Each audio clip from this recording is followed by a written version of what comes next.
sen kaderimsin. Aşkın ta kendisisin. İçimde kocaman bir dünya kurdum. O dünyanın kalbisin, sen kaderimsin. Aşkın ta kendisisin. İçimde kocaman bir dünya kurdum. O dünyanın kalbisin. Yazılmıştım aşk türküleri sanadır sana. Bu yangınlar, bu yağmurlar sanadır sana. Sana bir şey söylemek istiyorum, kulak ver bana. Seni çok ama çok ama çok seviyorum, seviyorum. Ve bunu bağıra çağıra söylemekten hiç utanmıyorum.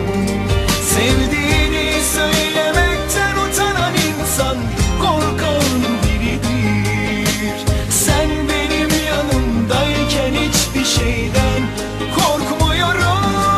Seni çok ama çok ama çok seviyorum, seviyorum. Ve bunu bağıra çağıra söylemekten hiç utanmıyorum. Sevdiğini söylemekten utanan insan bizden değildir. Sen benim yanımdayken hiçbir şeyden korkmuyorum.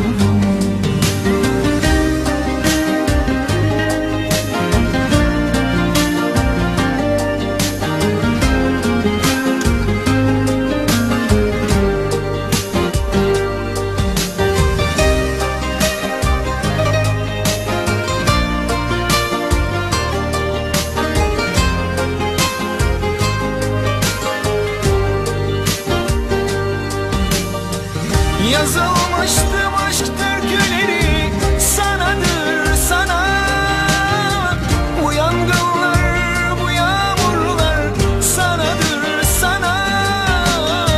Sana bir şey söylemek istiyorum, kulak ver bana.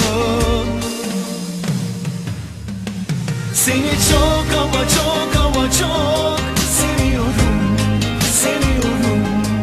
Ve bunu